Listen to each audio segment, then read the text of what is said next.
so today's video is going to be reading new Romantasy releases that came out in April. Sorry, I'm really tired and I just finished an outro for another video, so I'm trying to make this really short. I'm just filming the intro because if I don't, then I'm going to forget to talk about the book that I'm currently reading anyway. So we are going to be reading 3 new releases in this video and 3 Romantasy releases that have either come out or are going to be coming out. 2 of them actually came out both on the same day, which was today, April 7th.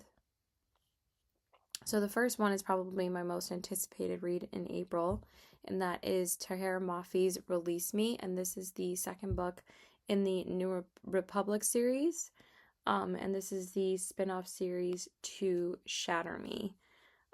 Then the next book came out today as well. And originally, I was not going to read this book, but I got this book so easily from the library that I was like, okay, I think I am going to read it because I'm seeing like really good reviews for it so far, and I'm kind of getting FOMO. So we are also going to be reading Rights of the Starling by Devney Perry, and this is the sequel to Shield of Sparrows. Since I did read Beneath, because I honestly didn't know if I had any interest in reading it, and I put that in my March new releases video, it wasn't really like a sequel to Conform. It was a prequel. We're just reading Romantasy sequels in this. But Release Me is a YA dystopian Romantasy. This is just Romantasy. But I'm very curious to see what I think of this book because I didn't love Shield of Sparrows. And then the third one, I do have the arc for, and I'm going to be reading it next. I'm just in the middle of rereading the first one, meaning I'm listening to the first one, and that is The Thorn Queen by Sasha Payton Smith, and this is the second book in the Rose Bargain duology. This one comes out April 14th, and I do have the arc for it. So the first book that we are reading in this video is Release Me by Tahira Mafi, because of course I am. I was so excited for this book to come out. I literally could not wait, and I'm just having such a great time. I think I'm actually 34% of the way through the audiobook. I forgot. I really should have picked up my physical copy today, but I borrowed it from the library, so I'm 34% of the way through the audiobook. I wanted to borrow the the ebook from Libby as well, but they only had the phone version. And I really hate reading on my phone, especially on the Libby app. Like, if it was on the Kindle app, maybe, but I honestly hate reading on my phone. I really just love reading on my Kindle if I'm reading an ebook. So I returned it for someone else to borrow it, and I'm just going to go pick up my physical copy. But I should have done that today, but since I'm going to Barnes tomorrow night for the Sarah Beth Durst signing, I just didn't really want to, and also I went to see Mario with my friends earlier, so yeah. So anyway, I can't really say too much about this book. I might just read the synopsis for you because but also Shatter Me has been out for a hot second. But also some people might have not read Watch Me yet, but I'm just going to read the synopsis for you. I'm just so excited to see, I'll tell you guys a little bit about it. I'm so excited to see Warner and Kenji and Juliet again, so yeah, just so great. Every time Kenji is on page, I'm literally screaming, like literally squealing out loud. I'm like, Kenji! So, basically, we have what is her name? Rosaline? Something like that. Why am I struggling with names right now? Rosabelle and James. And Rosabelle is destined to kill James. She's supposed to kill James. And oh my god, the scenes that are happening right now are so fucking funny. And we are getting chapters from Warner's perspective as well with Juliet and their baby. So that's how it starts off. But I'm not going to go any more into that because that's very spoilery if I go more into it, and we don't really know that much yet. about that situation. But I've seen like a couple of things online, like nothing too spoilery, but like a rumor. So, if you know what I'm talking about, comment below. And then basically what's happening right now is that like Rosabelle does not want to be captured by, James's unit, and she does something to someone. I'm not going to say who. And it was like so crazy.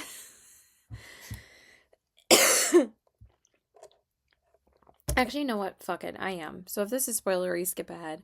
So Rosabelle doesn't want to get captured by James's unit. So what does she do? She shoots him. She freaking shoots him.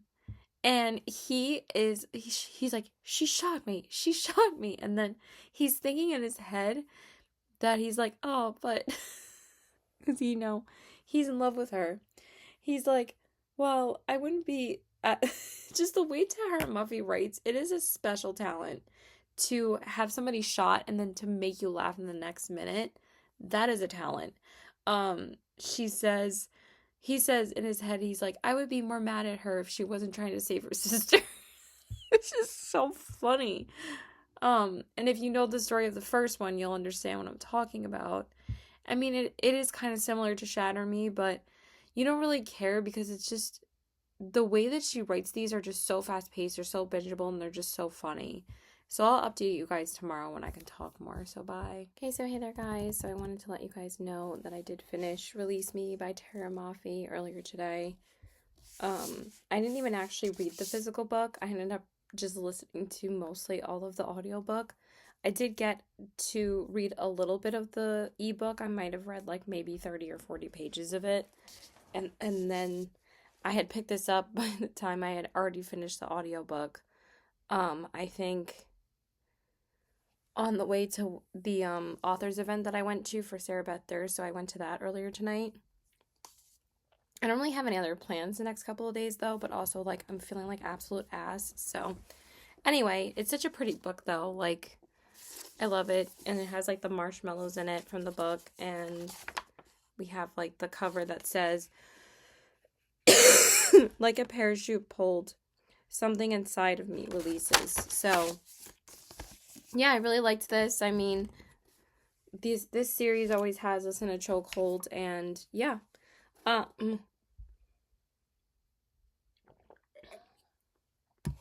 But everything was very slow burn with the couples in this. We kind of just got more Rosabelle and James crumbs, but we didn't really get them to be together because we kind of found out what Rosabelle's power is at this point. And it's not good. It's like, it's something that where it prevents her from touching people too. So it is similar to Shatter Me, but also I think that this one is going to be very hard for them to figure out how they're going to be able to let her have human contact, because this one's actually probably a lot worse. So take that with what you will. And also with Juliet and Warner, we did get quite a bit more of Warner's perspective, but also we didn't really get much updates about where they're at with their baby.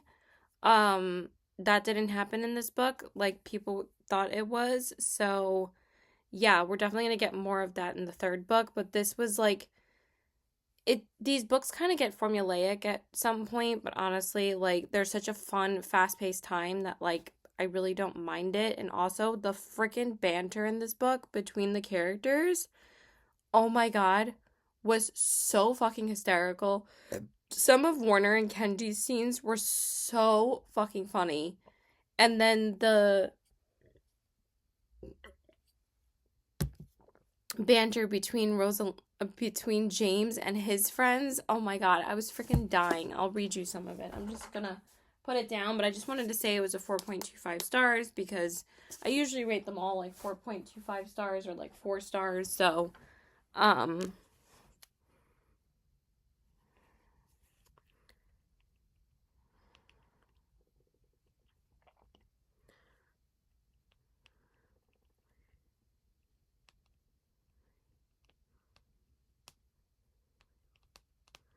sorry. Just my friend messaged me. So anyway, let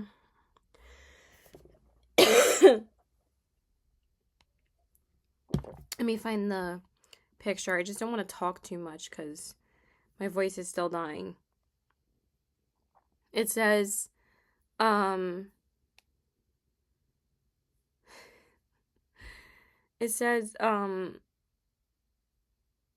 sounds good to me. Let's get the hell out of here. You want to come with me? We're getting waffles. Right? Are we still doing breakfast for dinner or do you want pizza? And then Adam says, are you joking? You're not just going to talk, you're just going to take her out to dinner? And then I think James says, or Nazira says, Warner didn't say we had to keep her locked up in the house. She's pretty contained in the waffle. No, Nazira said that. And we have to feed her eventually. And then Winston says, yeah, you heard James. We have to feed her. Get her energy levels back up so she can finish murdering everyone. She's not going to murder anyone, I say sharply. Then hesitating, I look at Roosevelt, right? Because that's James. And she nods. And then Winston says, see? She says no murdering. Let's go. I'm starving. Tomorrow we're getting groceries.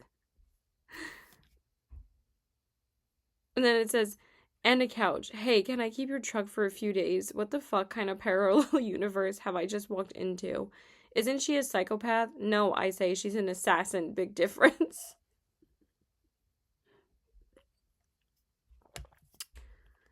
And then, did I see another one? I'm not going to say them right now because my throat hurts too much, but it was a fun time. So, yeah, that's all I wanted to say. Like, I can't really give, again, too much away. I just had a really fun time. So, next we're going to be reading Thorn Queen. I'm almost 30% into my reread of The Rose Bargain. I should be able to finish that by Friday, and then we should be able to read The Thorn Queen over the weekend. I'm actually going into another arc that I've been reading over the past couple of days called Don't Tell Me How It Ends. I'm going to read that while I'm listening to The Rose Bargain.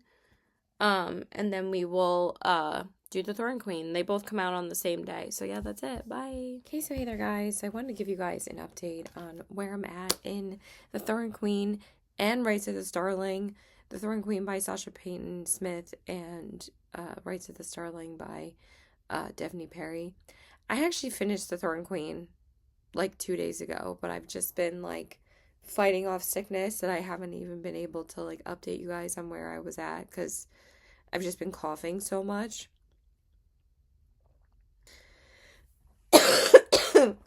So, yeah, I literally finished it in a day. So I didn't really have any check-ins to tell you guys. And also, like, I kind of forgot to check in until I was like 80% into the book. And I think by that point it was like 1 in the morning. So, and also I've been struggling with sleeping and all of that. And yeah, it's just been a great time. So, I gave it a 4-star. I do think it was a good conclusion to the duology. It was concentrating more so on like the relationships from the first book, and we still got, you know, like the betrayal and like the background on some other things that Bram decided to do, and also like Emmett and Ivy struggling to be together. But I feel like things could have been fleshed out like a little bit more. Also, I felt like when I was reading like some parts, I was like, oh, when did that happen? And then I was like, oh, they didn't even explain it yet. So I felt like I was a little bit caught off guard on some things that were happening. Also, I felt like the games in this one were so fast that like sometimes I didn't even realize that they were happening.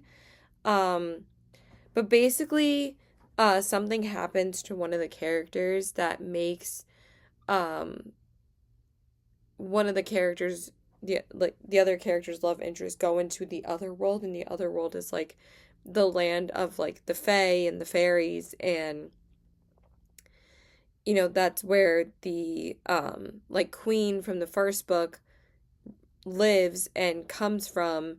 And since the first book was about the rose bargains and the bargains that humans make with fae, in order to survive, because the Fae, only play with the humans to entertain themselves because they're immortal.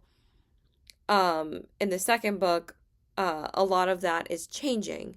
And the humans are trying to get um the Fae to not like bargain with human lives anymore, and not look at them as so expendable.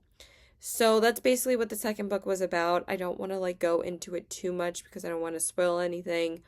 Um, but I thought it was still good. Like I said, I still gave it a 4 stars. That's pretty much where I'm at. Yeah. I can't really say anything else because it's gonna spoil something.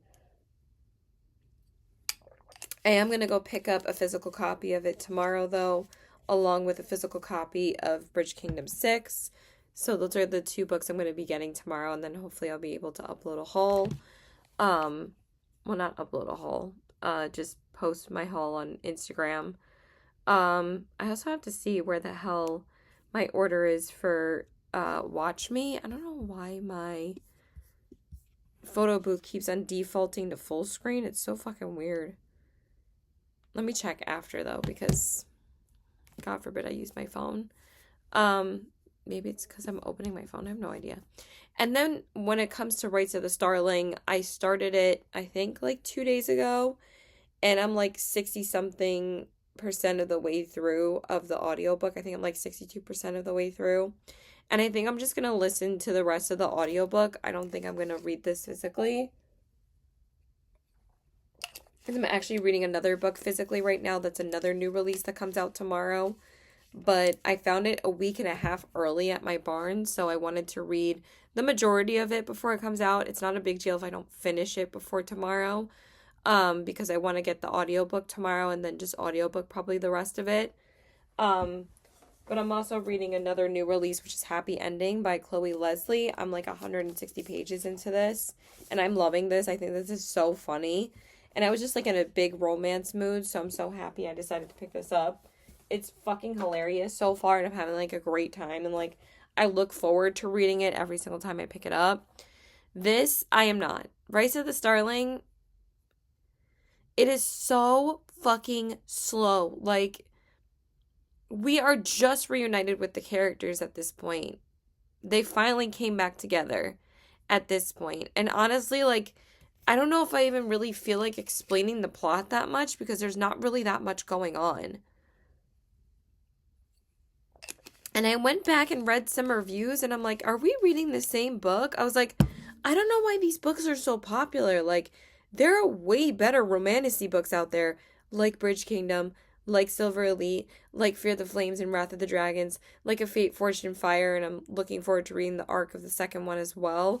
I probably should put that in here too, along with Broken Dove. So I'm probably not going to end it here because, we barely had any clips, so I might just like put those two in here when I read them like the first week of May. So I can have like 5 new highly anticipated romantasy sequels. But I'm not really having a great time with this. So basically Odessa and Ransom are separated in the beginning of the second, at the end of the first book, in the beginning of the second book. That's not a spoiler. Um because I'm not saying why they were separated. And basically, they are trying to get back to each other to this place called Quintus. I believe that's, I think her kingdom. I'm not really sure. Odessa's kingdom. So basically, that's all that's happening is their journey back to each other. And then when they finally do meet each other, all they're doing obviously is, screwing. Um, but we haven't really gotten any. We're getting explanations of things, but like, I just don't really care. And like, we're getting more of like,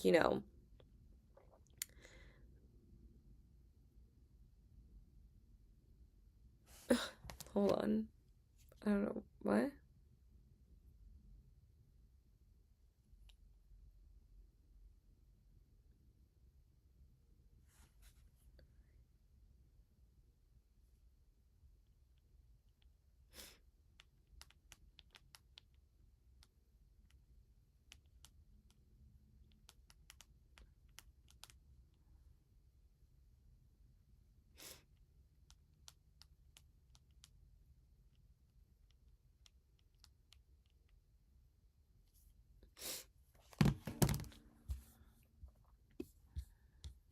So anyway, sorry, one of my friends texted me. Um, and then there's this new character in it called Caspi, I think. And she has like these visions of like what's gonna happen with the sickness that's overtaking people that turn them into monsters. And that's what we found out from the first book. Again, not a spoiler. I forget what it's called right now. I don't know why I'm forgetting the name of it. But like we haven't really gone more into like, how it's transforming people. I feel like that would be more interesting. Or like we're not really getting that much action. All we're getting is, Odessa's fucking questions about things, but the questions aren't as annoying in this book. But it's like I feel like it's just a slog in order for something to happen. And once they were reunited again, I didn't really care that much. So that's what's happening right now. I don't really feel like talking about it anymore because again, nothing's really happening. So I'll update you guys when we finish the book. So yeah. That's it. Bye. Okay, so hey there, guys. So I actually finished Rights at the Starling yesterday afternoon, but my voice wasn't doing that well still, so I just wanted to update you guys today. My voice is doing a little bit better today. I'm not coughing as much. Yesterday and the day before was like not great coughing wise, so I haven't really been able to film anything. I still haven't finished filming my wrap up because I haven't been able to talk. I started filming it like the 8th of April, the 8th of March, the 8th of April because like I didn't have any time to film it until then, and then I got sick like a day or two later, so I haven't been able to film it at all. So anyway, so I finished it, and guys, I hated this book. I hated it. This was like the most drawn out, long, fucking boring fantasy book that I have read in a long time. Just literally nothing fucking happens in this book. I don't know how the hell these books are so overhyped. Like, I actually, like I said, really enjoyed the first book. So I think that this was suffering massively from second book syndrome, but also like, why was there like almost zero action in this entire book?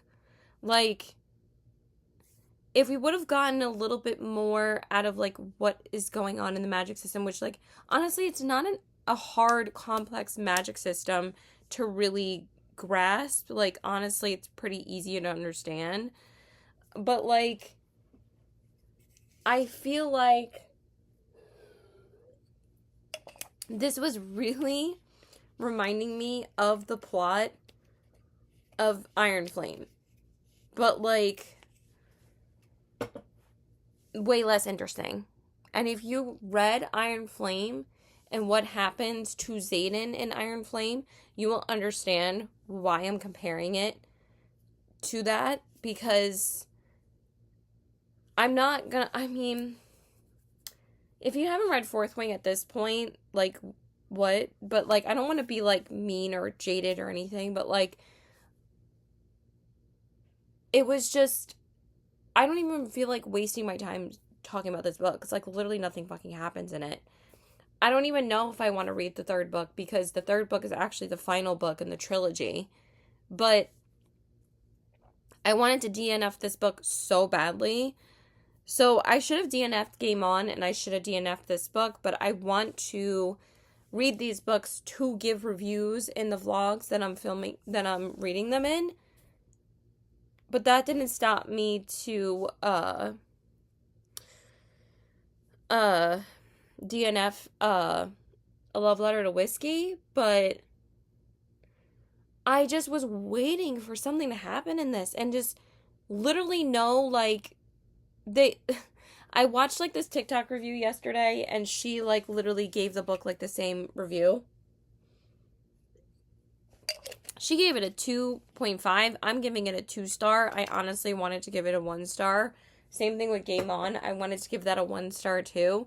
This wasn't as bad as Game On. This was just fucking boring. Like, she said that why is it that we saw, like, a monster for, like, a chapter, and then that was it. And that's literally, like, it happened, like, maybe in 1 or 2 chapters. But I think I said before, I would have enjoyed if we got, like, more, like, sides of, like, the when they transform and what they're going through. I thought that would have been a lot more interesting than just getting like, oh, she transformed, oh, she's dead, and that's it. Like that's all that happened. And I think that the two main characters were apart for way too long, and she said the same thing. When they actually came together, it was very anticlimactic, and I felt the same way. Because once they get back together, instantly fuck. Instantly going to fuck. Which I understand that's usually what happens in romantasy books, but like, when the characters have been apart for a while, but sometimes it's like, but it just felt so cliche. Like, people are preventing them to fuck because, they need them for something. And I was like, that reminds me of like Fear the Flames and Wrath of the Dragons. But it's funny and it's entertaining.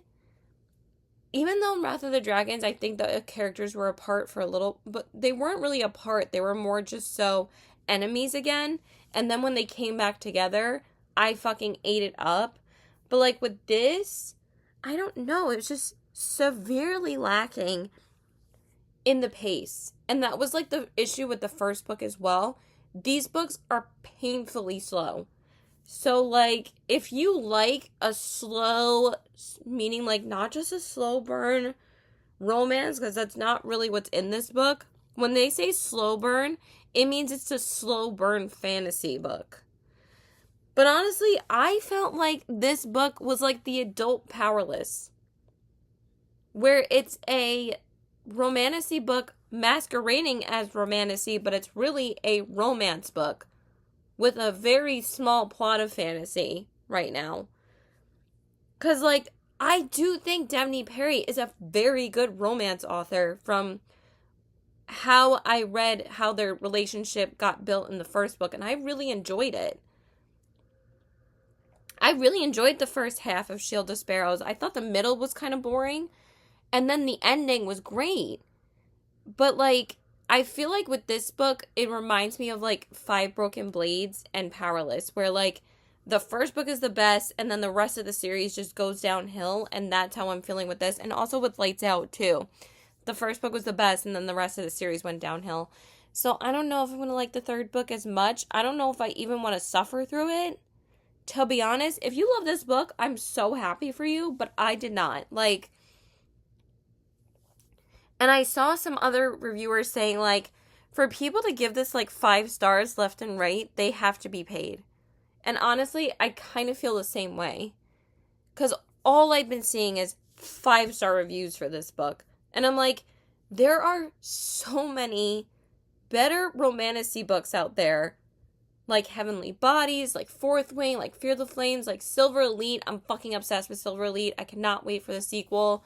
The entire Bridge Kingdom series. Such an amazing romantasy series. Serpents in the Wings of Night series. Such an amazing romantasy series.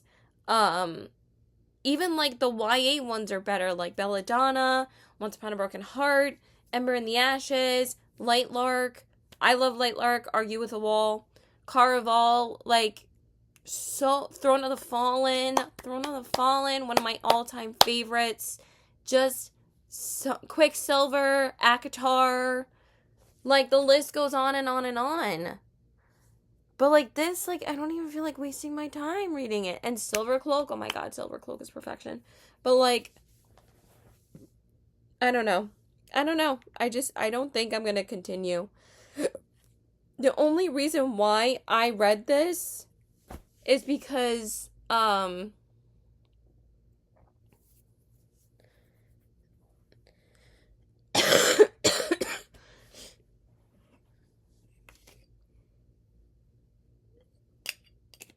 is because of the 5-star reviews I was seeing, and I felt like I was getting FOMO. And I highly regret it. I honestly want to get my time back for listening to that shit. And I feel bad because, like, I want to like every book that I pick up, but I just sadly did not like this. And I have not read any of Devney Perry's other books, but I could tell from the first book she is a good romance author. Same thing with, like, Rebecca Yarros. she went from really heavy emotionally romantic books to romantasy. But I feel like Rebecca Yarros' writing is a lot more fast paced. Even though they can get long and a little bit dragged out, I just love Fourth Wing, you know? And yeah, I just, again, feel like there's way better romantasy books out there for me to be wasting my time reading this series. So, unfortunately, this was a miss for me. But we're going to take a break from this because we're not going to read the other two books until like the first or second week of May. But I am going to include Broken Dove by Danny Francis, which is like my most anticipated read this year besides ACOTAR 6. And Quicksilver 3, obviously. And then Queen Crowned in Flames we're going to read as well. Which is the second book to A Fate, Fortune, Fire. I got the arc like a month or two ago, so I'm super excited to read that too. That one doesn't come out till like towards the end of May though, but I might read it like the first or second week of May so I can get this video up faster. So yeah, that is it for now. So I'm going to try and read a book that I actually think is going to be a good fantasy book because I don't think I've had any 5-star fantasies this month. Because I finally read my first 5-star in like 3 weeks. But that was a romance book. So let me just see really quick. Yeah, I don't think I've had any. No. But Beneath was really, really fucking good. That was probably my favorite fantasy that I read this month. The Thorn Queen was good.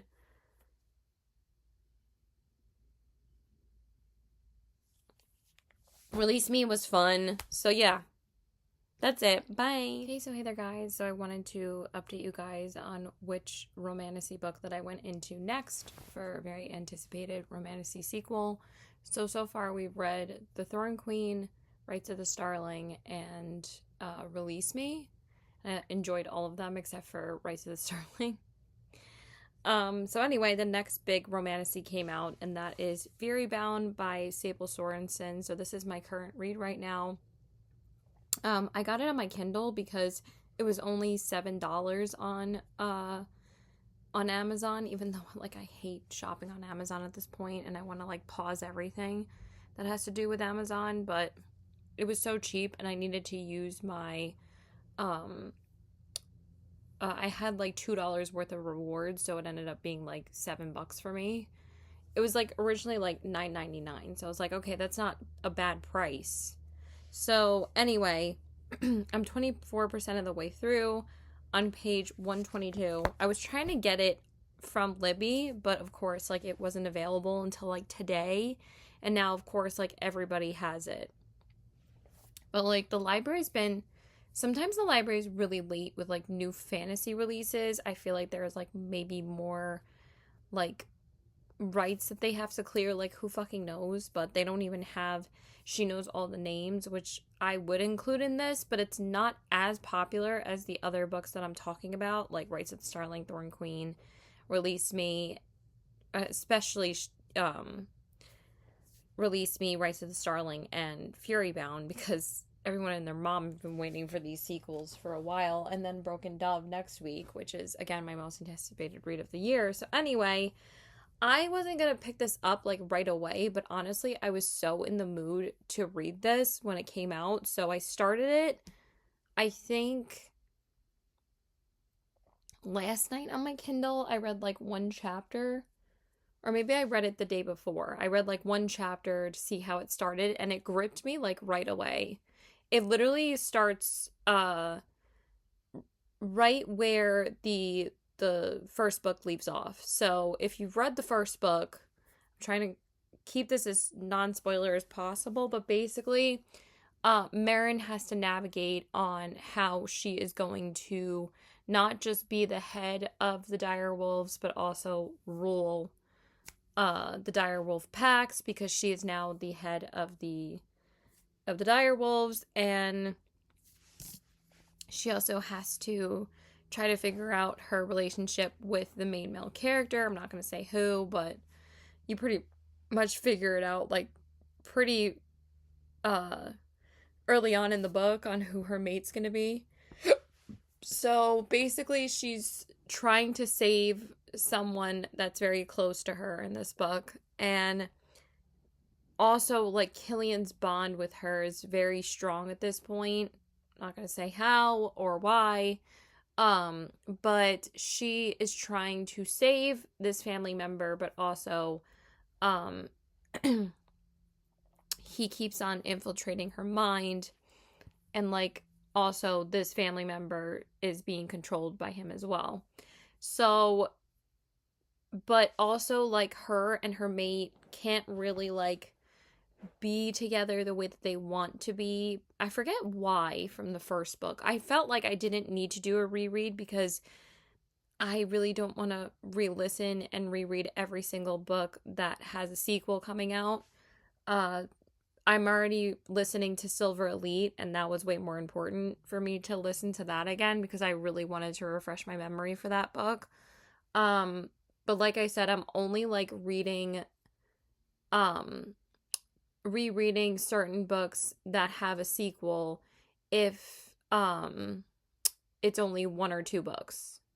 Not if it's like three or four, because I do not have time for that unless it's ACOTAR, obviously, which I'm rereading later in the year. But anyway, um so I'm having a fun time with this. It's pretty much cliche romantasy right now, but it's just a fun time. So like so far we it's pretty clear as to like what's happening right now. Like there's not really any much world building that we need to know. It's pretty simple, especially since we had all the world building in the first book. It was really not a complicated setup from the first book. So yeah, I'm really enjoying it. I'm having a good time. So this is not boring whatsoever. I was a little bit hesitant to go into this one because I did not love the FMC in the first book, but I'm really liking her in this book. I think that she is a lot less stupid. Like, she's asking questions that, like, you would think would be obvious, but then you're thinking about it and then you're like, oh, she probably would not know any of that. So that's what I like about an FMC is if they're asking a question that they literally would not know anything about because they need to learn all these things. But like with the end of the last book, she was so oblivious as to who her mate was. It just pissed me off. Besides that, I really enjoyed it. Like I enjoyed it a hell of a lot more than Shield of Sparrows. Again, even though I did like the first book in Shield of Sparrows, the second book just bored me to tears. But this one, there was a lot of action in the first book, so I am eating this up, and I'm so excited to see where it goes. I'm also pretty terrified I'm probably going to crash out because a lot of people are crashing out at the end of this book. So I have a feeling that I have no idea what's coming yet. I mean, I kind of know where it's going, but then it's like it's probably all going to just go to shit like the last like 25%. So like I am here for it. But I know this book is going to take me like a couple days to read, but I'm so glad that I'm reading it before, like a few days before Broken Dove. And I feel like I'm officially out of my slump, by the way. I don't think it was me. I think it was the Paris match. I should have DNF'd that book, but like I said, it wasn't bad enough for me to DNF. I like to give books a chance, regardless if they're going to be a 3-star read, because those books are still readable. I'm still able to finish them, but I've read so many better books this month. I haven't rated any books under a 3-star this month so far, even though we're only 6 days into May, and meanwhile I've finished 4 books already. So, actually I think I've finished 5 books already. Of course, Aaliyah just goes live now. And I was reading for the past like 2 hours. And now she's live. But now I have to get ready to see my best friend because I'm going to go over his house and we're going to finish Daredevil Born Again because we have like 3 episodes left. So I want to get ready. Sorry. I don't know why a Facebook reel started playing. So yeah. So far I'm having a great time. I said that like 5 billion times. But yeah. That's pretty much it. That's all I've been doing today. I couldn't really get out of my house earlier because they were working on my bathroom. And like both trucks were parked right in the middle of the driveway, so there was no way I was going to be able to turn around my car.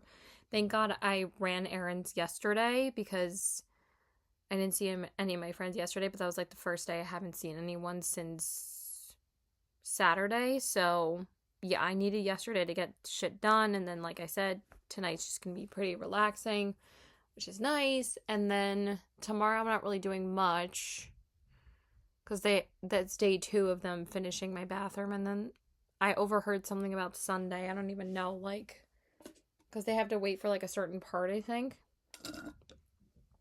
But Saturday I'm going to see The Devil Wears Prada 2.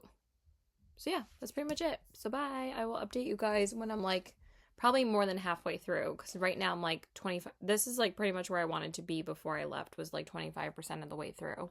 Because again, I knew that this book would take me longer, but now I'm just gonna listen to the audiobook until I get home later. So yeah, bye. Okay, so hey there guys. So it's been quite a little bit since I've made an update on where I'm at in Fury Bound by Sable Sorensen, because it's taking me a little bit to get through this book because it is like 600 pages. So this is probably the longest one I'm going to have in this video, besides I think Broken Dove is going to be longer, but I don't know if it's going to be longer than this. But that one I'll probably completely devour in like 2 days. But you know, it's only been the 3rd day since I've been on this book, and I'm definitely going to finish this today. So I figured it would take me like 2.5 days, which is still not even that much time. So I'm on 73%. I'm 73% of the way in on page 428, chapter 44. This is so good, you guys. This is like, I knew that Dire Bound was a good book. Okay? Again, the only thing that pissed me off was the like very end. But this is like 10 million times more elevated, and so much more is going on in this book. There are so many things that are being set up for the 3rd book that I'm like, how the fuck are they going to resolve half of this? There was such a twist that happened like halfway through that I was like, I was not expecting that at all. I was crashing out so hard. I was like, what the fuck is happening? So I really can't say much. That's why I haven't really said anything, because like honestly, the whole second half of this book would be like a complete spoiler, not just for the first book, but just completely spoil what's happening in this book. So like there is just so much being set up happening for like a really big battle that's going to happen between the dire wolves and the Siphids, that's pretty much what's going on right now. Also, a couple people have died, and now this is also changing the full scope of what is going to be taking place with the dire wolves and the siphons. So like, it's getting fucking insane, and I was crashing out once already, and I'm crashing out a little bit again. So I think like I said, the last 25, because I'm 73% of the way in, so the last like 28% of this book is just going to make my head spin. Something already happened again, and I'm just like, I'm like so excited to see where this goes. So I'm just gonna listen to the audiobook now. I think I only read like 50 or so pages of this today, but I was just on a reading sprint with Aaliyah's live, so at least I got to read quite a bit. I was hoping to read like 70 pages, but I only ended up reading 50, which is still good. Like, I think I ended up reading like 50 or 60 pages of it yesterday too. I'm not really sure. Maybe I read a little bit more yesterday. I might be reading a bit more in like an hour, because I might be meeting Felicia by 4:30. I have to shower and then get ready because I'm also seeing The Devil Wears Prada 2 later. So, because I've been dying to see that with my other book bestie Diane. So I have to figure out like, I mean, I think I already know what I'm wearing. I don't think it's raining again. And it's a bit warmer today, so I think I'm gonna wear my like darker red. Oh no, of course it's gonna rain for the next 3 hours, but perfect day to go to the movies. So very excited to see it. I've seen some mixed reviews, but mostly like people have been liking it, and it has been a hit, because when we were trying to find tickets for this one, it was almost completely sold out. So we got our tickets like 2 days ago, and I had a Fandango gift card to use from my other friend. And this was full price because we're going on a Saturday night, because usually me and my best friend go on Tuesdays or Wednesdays, and that's only like $7 or $8, but this was like $20, and I was like, thank God I had a gift card, so it was all covered for me, so that was nice. So yeah, that's it. I can't really again say anything else. So stay so tuned for my reaction to the end, but I think that this is on the road to be a 5 star. If it stays this way, I have not been bored once in this book. It's just been like so much that she's been telling us, and it hasn't been info dumping. It hasn't been like slow in any way. It's just like things keep on happening, and I'm just like, this book has kept me entertained the entire time. So I think this is going to be a 5 star in this video. I think this is the first one that we're going to have. I'm actually a little shocked that it's a 5 star, but also like as soon as this book started, I'm like, it's set up so much for the third book. So, and she already announced the title for the third one that's coming out next year, and it's called Ruin Bound. So, but at least it doesn't come out till next year. At least it's not coming out. At least I'm so glad it came out in May. So then, even though there's 10 million other releases coming out in May, I feel like I'm gonna have the time to read most of them this month. But September through November, I'm gonna fully crash out again with how many new releases are coming out with all the Romantasy releases coming. So like I'm glad that this one came out in May and then nothing coming out in June, and then there's one that comes out in July and like 2 or 3 that comes out in August. So but then September through November is going to be insane. So yeah, that's it. Bye. Okay, so hey there guys. So I wanted to let you guys know that I finally finished Fury Bound by Sable Sorensen earlier tonight. I think I finished it like maybe like 2 hours ago. Maybe an hour ago. I can't remember. Why is there hair in my face? I didn't cry like I thought I was going to, but I was crashing out because this was just so good. Oh my god, so good. I, again, can't really talk about it too much because it's gonna spoil a lot, but she did throw in another twist at the end and like the very end. And of course it was left on a cliffhanger, but I think I can live with it. But this was just, it was so good. 5 stars. I thought this was 5 stars. I think that this was a big step up from the first book. Even though I really did like the first book, I really loved the FMC in this book. I feel like she was way less oblivious to what was going on. It's more so that she never really knew these things.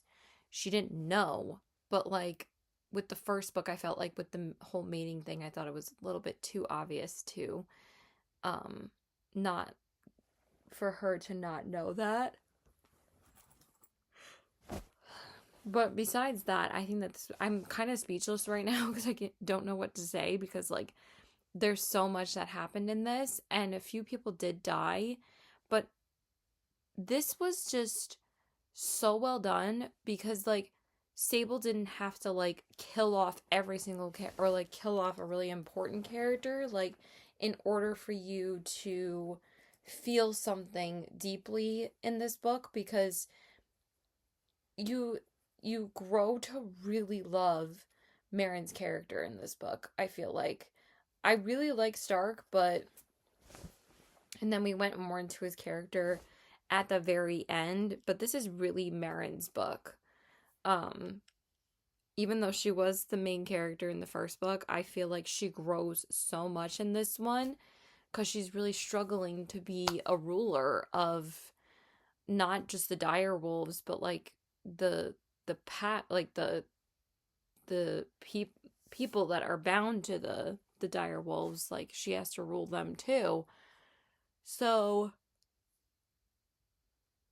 and then oh my god, just the twists in this book, like just it's just I'm just so proud of Sable for making the second book even better than the first one. I feel like she took her time with this for a reason to make this perfection, and I think that she did. And I think that regardless if she overused something, like there was only like one thing that was overused, but she only used it 3 times, so I was like, okay, I really don't mind that at all. It didn't get annoying. But like I said, I was not bored the entire time. I just wanted to know more and more and more about where the plot was going and what the characters were going to do about the evil that is coming. But what I really like about this too is that she didn't waste time like explaining what this character was going through that was turned into a siphon, like Devney Perry did in Rights of the Starling, because it was just like, it was such a long book, but it felt like she wasted so much time, and I felt like most of it was filler. And in this, even though Marin and her mate start off as enemy, like not really enemies, but like, well, they do kind of hate each other in the beginning of the book, so I guess enemies to lovers. Um, there's a real reason as to why they need to be enemies right now, because they're kind of both trying to protect themselves, but also they just realize that obviously this pull, like, they're not like, well, actually, they do show what Marin is going through with her not being able to accept the bond, but it's from like from her side, which usually we don't get. Usually it's from like the male's POV on like whether or not the female is going to accept the bond. But since Stark, well, I can't say that. Well, you pretty much figure it out in the first book, and if you haven't read the first book at this point, why are you watching this video? But I'm not going to spoil anything else, because you really just need to read this and experience it for yourself. But Stark wants to protect her, but then you find out even more so why he needs to protect her in the last chapter of this book. And I was like, I did not fucking see that coming. All the twists in this book, most of them, I did not see coming. I saw like 2 coming, but the rest of them, not at all. Because I was like, oh my god, this one's going to get hurt and something's going to happen to this person. But the twist, like I said, in the middle of the book, completely blindsided me. I had no idea. No fucking clue.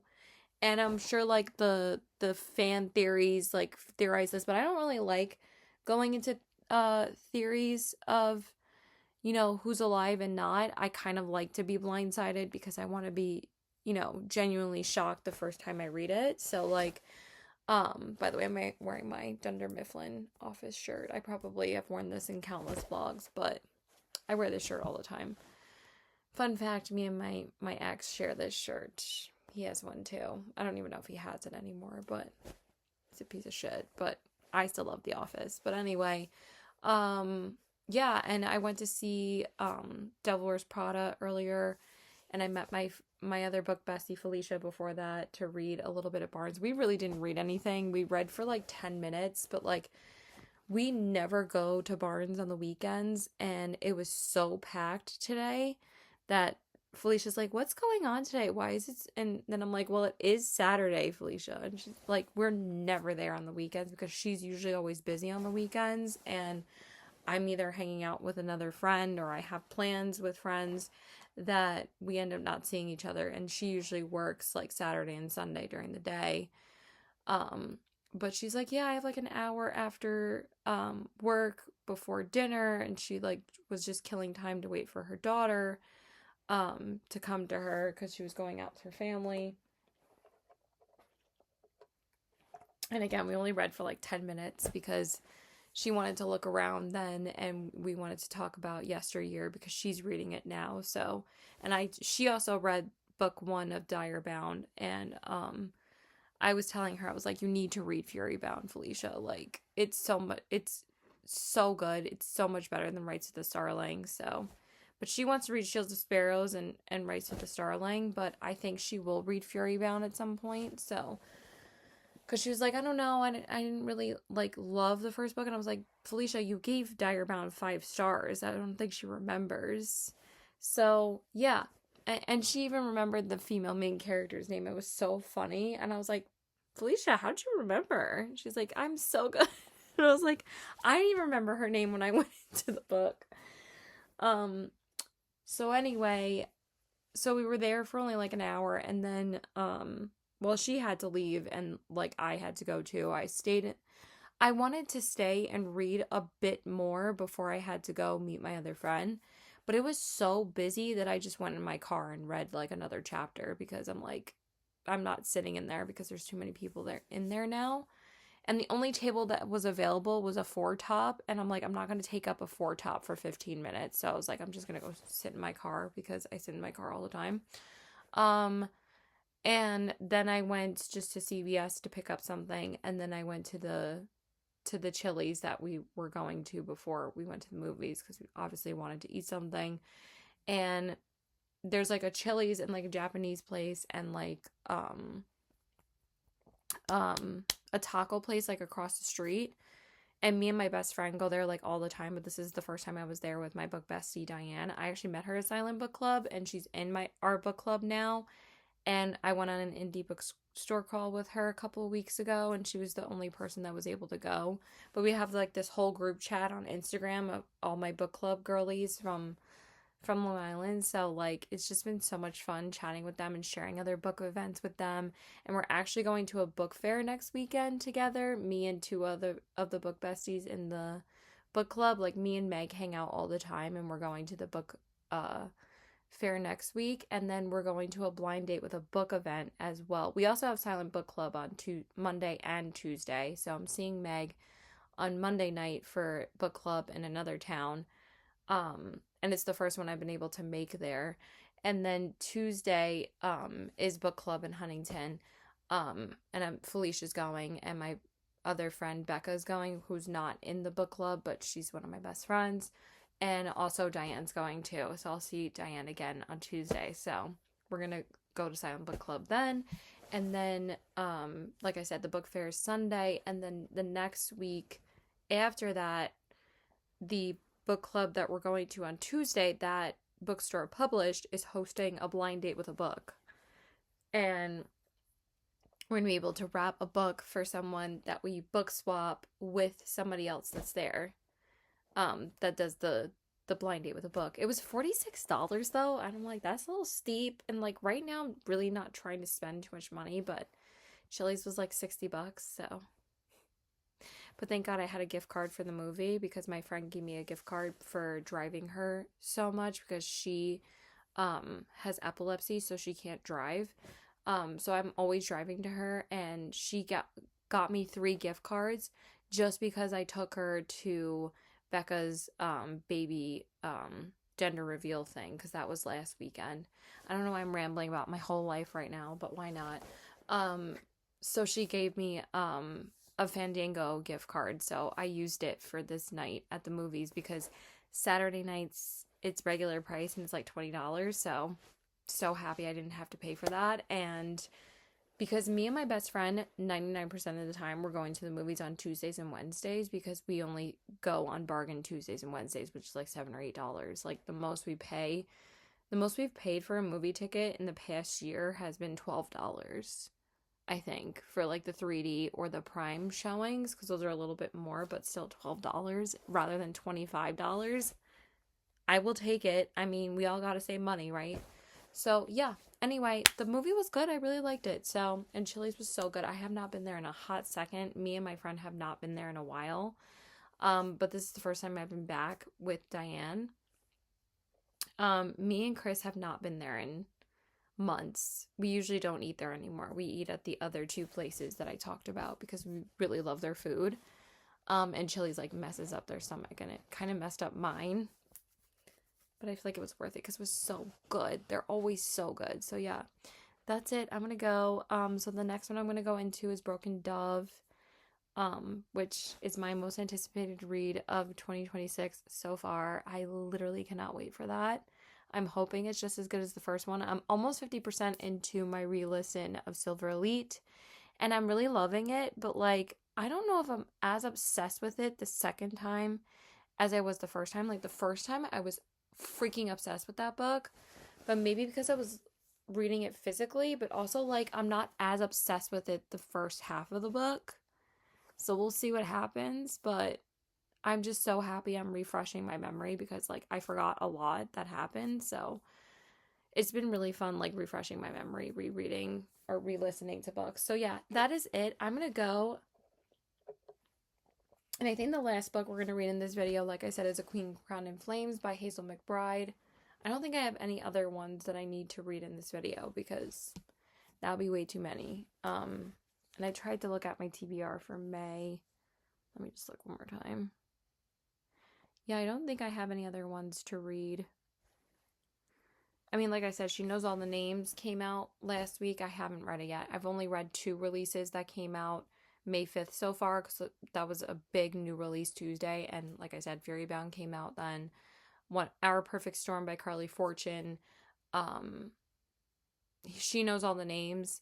Stormbreaker. And what was the other one? Well, those were the 4 I was going to read. So far I've read 2 out of the 4, which I think is pretty good. I read, obviously, Fury Bound and Our Perfect Storm, which I absolutely love too. So I had 2 back-to-back 5 stars. So hopefully we'll keep that up. But I don't know if the next book I'm reading is going to be 5 stars because I'm going to go into like a shorter romance now.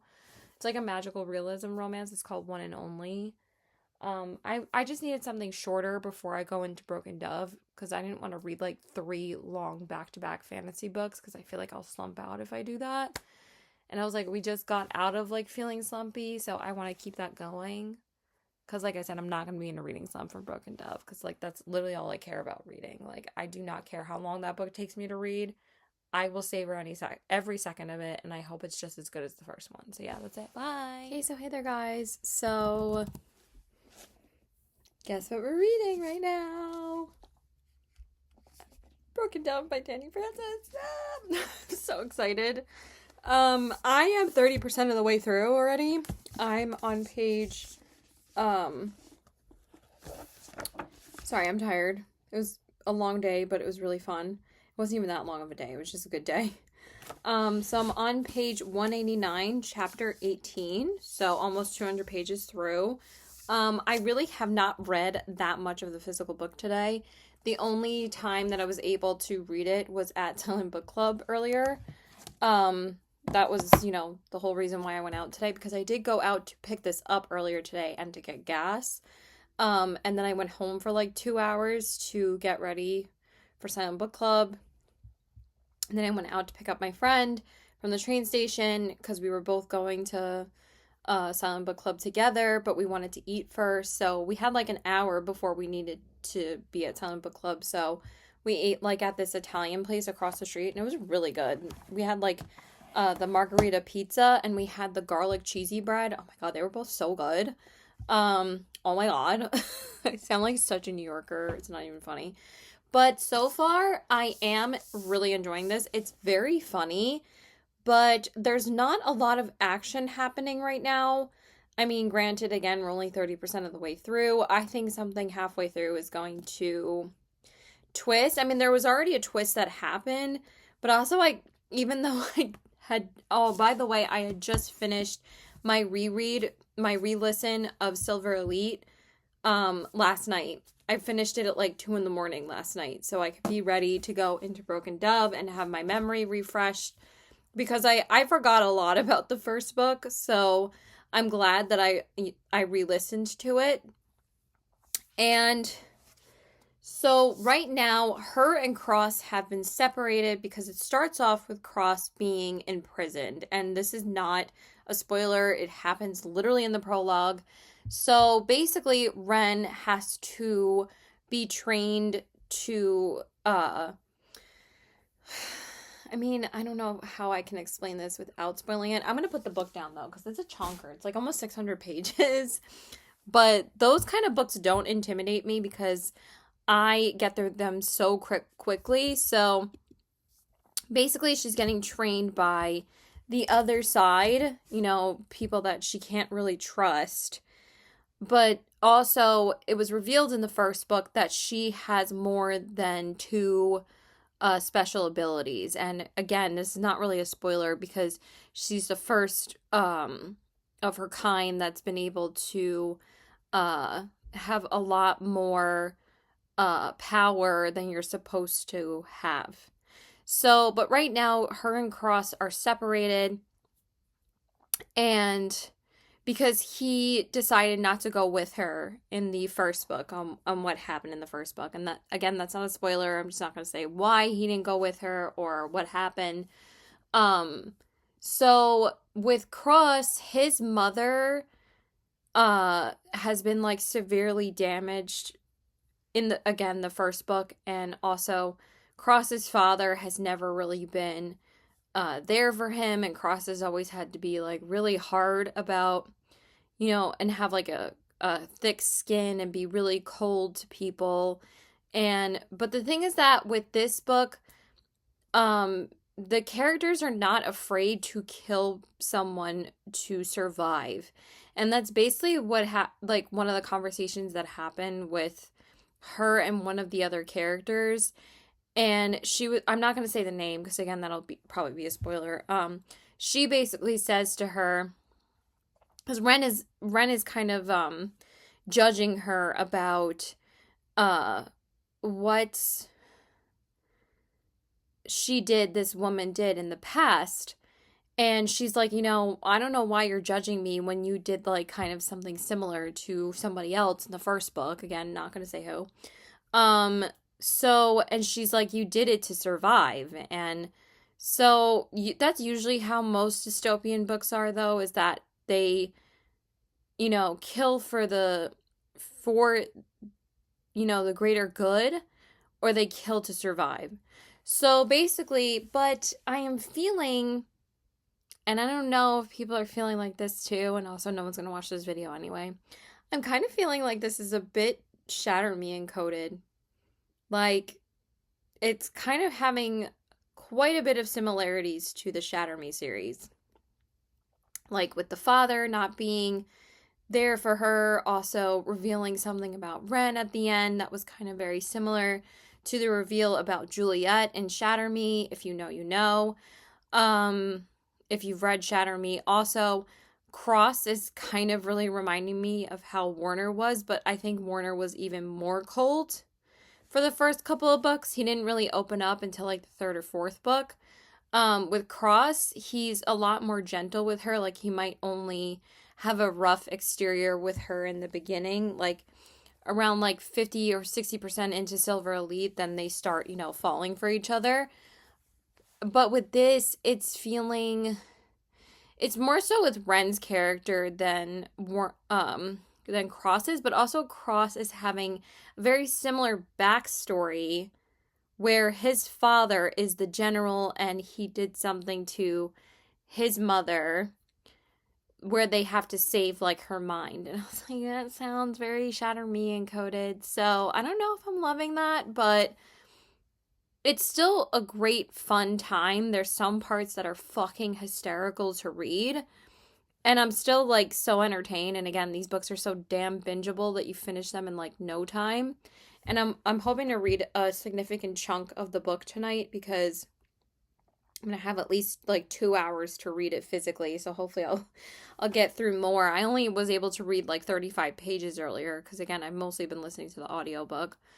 But I think we're only getting Cross's POV in the prologue and at the very end of this book, which again sounds a little bit similar to Fourth Wing because Fourth Wing kind of did that with Xaden, and it was only from his POV at the very end of the second book of Iron Flame. We did get a little bit more of his POV in Onyx Storm, I believe. We also got I can't believe it's been, can you believe it's been a year and a half, almost a year and a half since Onyx Storm came out last January? January 2025. We're in May 2026. How the fuck have we went a year and a half without a Fourth Wing book? But we're getting the novella in September, but still, can you believe it's been a year and a half? That's insane. But anyway, yeah, I don't know, but I'm still eating this shit up. But it's feeling a little cliche right now. But I don't know, like, how similar it is to Shatter Me. I think I'm gonna read some reviews when I finish the book and see if other people felt similarly to people that have read the Shatter Me book too. So that's basically what's going on right now. I can't really say much else because, again, you have to read book 1. But I will update you guys when I'm like probably 75% of the way through. So bye. Okay, so hey there, guys. So I want to give you guys an update on where I'm at in Broken Dove by Danny Francis. I am now pretty much 80% of the way through. I think I'm going to finish this tonight. I knew it would take me 2 days to finish this because it is a chonker, but like I said, these books just go by so quickly. You barely feel like you're reading when you pick it up. They look intimidating, but honestly, again, as soon as you start reading them, you just can't. They're just so ridiculously fast paced that it doesn't feel like a chore reading them.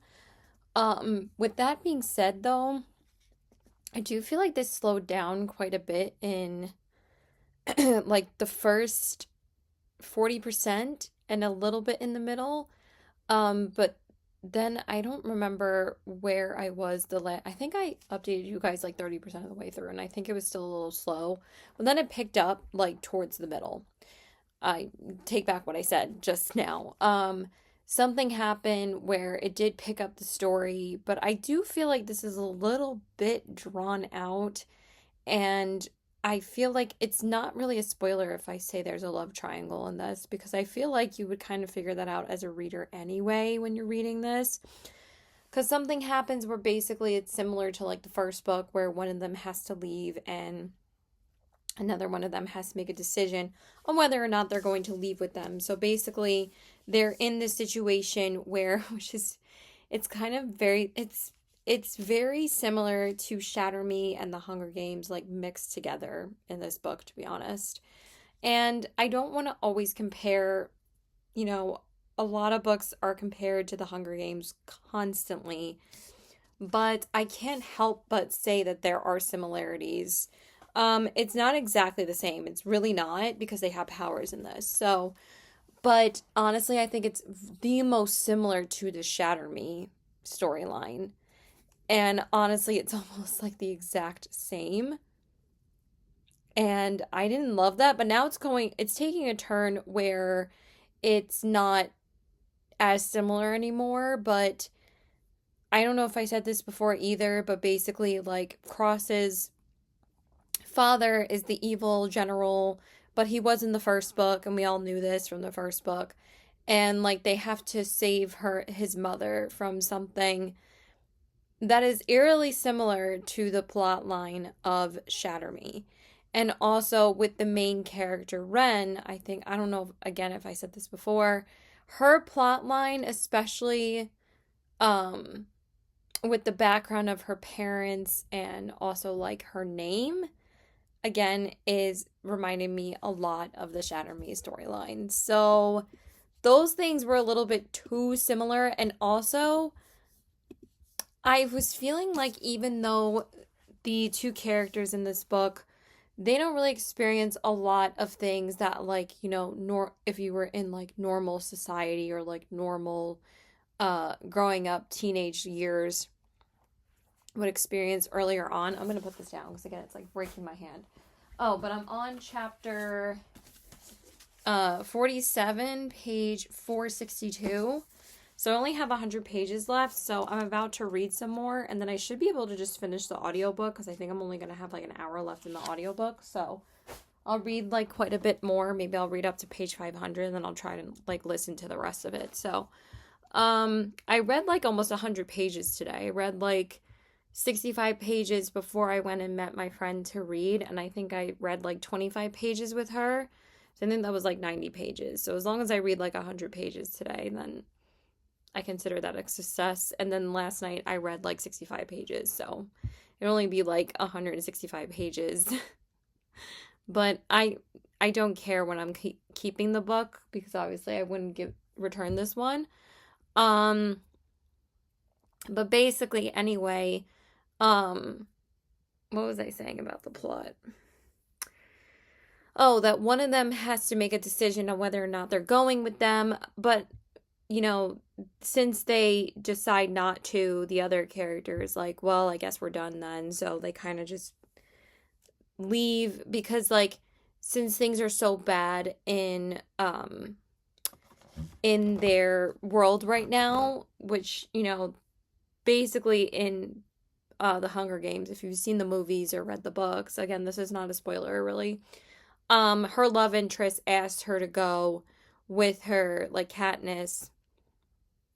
I mean, her love interest asked her to go with him and like leave everything, and they're like, no, we can't do that. But it's like it's kind of a similar thing that happens in a lot of romantasy books. Like it happened in Fate, Inks, and Blood. It happened in Throne of Glass, I'm pretty sure. So like where they just have the option of like giving up. And I'm pretty sure Throne of Glass was written before Hunger Games too. So yeah, it's not like an uncommon thing. I don't know which one was written first actually. I'm gonna have to look that up. But anyway, um so they basically like kind of break up, and now this character is kind of seeing or exploring a different relationship with somebody else. But I feel like this is getting like very sexual and kind of losing the plot a little bit. I'm still eating it up. Like I still think that these books again are so fast paced that like they're so easy to read, but I was getting a little bit bored again. But I think that she's going to throw everything out at us like the last maybe 10%, or things might pick up very soon that I'm going to eat it up and I'm going to be like, what the fuck? I'm probably going to like be flabbergasted by the end of the book, and because I feel like the buildup is going to be worth it, but I don't think that this one is going to be a 5-star. I still think my favorite book in this video that I've read so far was Fairy Bound. I was really shocked on how much I loved it, because like the twists in Fury Bound actually made my jaw drop and actually shocked the hell out of me on most of the twists that were in that book. I only guessed, like I said, like one or two. But the rest of them I had no idea. And I don't care if people are giving it like less than 5 stars. I think that was a fantastically written sequel that, like I said, it kept me interested throughout the entire time. With this, it's not gripping me as much as the first book did, but also the first book was kind of a little bit similarly written, but it had more action happen like every other chapter. So it's a lot more action packed. This is like, but it is really cute, the relationships that Ren is building with like the people in her unit. She's learning how to make friends, and honestly, those scenes are fucking hysterical because she asks like really stupid questions, but it's not because Ren is dumb. She's not a dumb character. She's not a dumb FMC. So she just asks dumb questions because she doesn't know what to ask people, because she's never really had real friends before. So she asked this question, and I'm like, why the hell did she ask such a dumb question? And I was like actually laughing my ass off, because he gives her like this look. He's like, really? She's like, sorry, that was a stupid question. Like she calls herself out. She's like, sorry, that was a dumb question. I just was cracking up. She was like, do you think that they know my name? Like, because they were like having like these sparrows like fly to their arms, and she's like, do you think they know my name? And like two of the characters were like bursting out laughing, and she's like, sorry, that was a dumb question. So she like constantly like calls herself out. So that's why I can appreciate if she like asks something stupid, but she's not dumb. She's just very impulsive in her decisions. But also like something just happened where someone ended up dying because of Ren's decision, but also she did rescue someone that needed to be saved. But she needs to make the hard decisions sometimes where she doesn't exactly follow orders. But I'm reading like really weird headlines on YouTube right now. But she, still saves people, or she tries to. So, but like I've said before, like there's always like this scale of right and wrong in this book, or this series, I mean. And we are learning more about the world. I feel like we are getting more world building now. And now I'm pretty much getting it. Like I'm wrapping my head around like why this certain thing happened. Because like they never really explain like why the nuclear apocalypse or like the nuclear holocaust or whatever you want to call it happened in this world. It's not as fleshed out as well as like Shatter Me or like Conform. And Beneath, oh my God, that was one of the best prequels I read this year too. I might change that to a 5 star. That book was amazing. Um, but I just didn't get like the 5 star feeling. But anyway, I'm still enjoying it. I cannot wait to see what happens at the end. I feel like my jaw is going to be on the floor at the end. But honestly, like the chapters in this have not had like those same like super cliffhangery kind of endings where it's like I keep, but you know, I still want to keep reading. But like in Silver Elite, there was like a cliffhanger every chapter. I'm like, oh my God, oh my God, oh my God, what's going to happen? But like I think I said before on my re-listen, I wasn't as obsessed with Cross um and Ren the first as I was the first time. Like the first time I read this book, I was fucking obsessed. Probably because like I hadn't read that many dystopian books before, and I have to say I do think the love triangle in this book is done a lot better than it is done in Shatter Me, because this it's going to be kind of a hard decision, but also she goes with somebody that I didn't expect her to go with. I said her, whatever. You're going to read the book anyway. Who cares? No one watches my videos. She goes with someone that I didn't expect she was going to go with. I thought she was going to go with another character, but she's like, I don't really want you. She wanted somebody else. And I was like, what, since when does she have feelings for him? I feel like I kind of missed it, but also like I didn't really care. Because I don't know. I don't like him as much as Cross. I just want them to be endgame. So I don't know how many books this is supposed to be either. Um, That's so crazy. I just checked the timestamp and it said 11:26 and then my phone said 11:26 p.m. That's just weird. How many books is and then my friend picked up her copy of Broken Dove as well. And she said I might have to read Broken Dove as like an emergency read um in May. She's so funny because she's like even more obsessed with her lists of TBR than I am. I mean, I'm insane and I like have to make a set TBR every month, but she's the same way. How many books is Silver Elite going to be? Yeah, 3 books. Okay. So it's going to be a trilogy. So it's just like Shield of Sparrows. It's the same length, but I could care less what happens in the 3rd book of Shield of Sparrows. I think I'm going to DNF the series because I hated Rise of the Starling. So anyway, I am at least enjoying Broken Dove a lot more than Rise of the Starling. It was not disappointing, but it's not as good as the 1st book. But that happens a lot with 2nd books, but I'm still having a really good time. So yeah, we're going to finish it up and we'll see. I think it's going to be like nothing more than a 4. I mean, it's going to be definitely a 4-star. I don't know if I'm going to rate it any higher than a 4-star, but we're going to see what happens towards the end. So yeah, bye. Okay, y'all. So, I just finished Broken Dove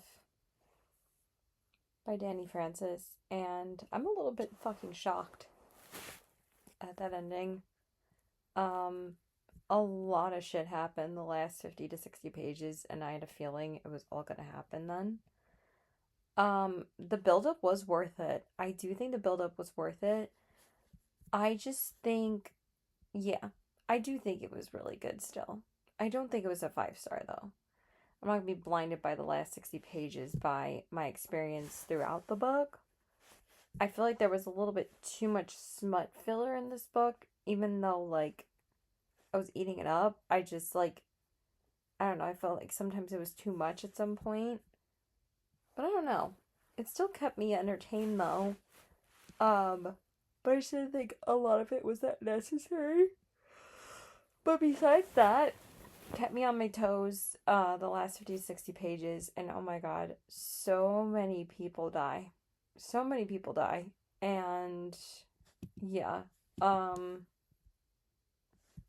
can't believe that we're gonna have to wait who knows how long now for the 3rd book. I have a feeling it's probably gonna come out next year. We just don't know when yet. She hasn't announced the date. We already have the date for the 3rd book of Shield of Sparrows, like I said before. And we also have the date for the 3rd book in Direbound, which is called Ruinbound. So those are both coming out next year, and I think they're both coming out in March, but I'm not reading the 3rd Shield of Sparrows book because I hated the 2nd one, so. But I already said that in this video. But yeah, it's not a 5-star. I think I'm going to give this one a 4.25. Um, it's a little disappointing because I thought this was going to be a 5 star. Silver Elite, I just love that book. Like, even though, again, I wasn't as obsessed with them as the first time around, I like that it didn't like wait for the action to build up.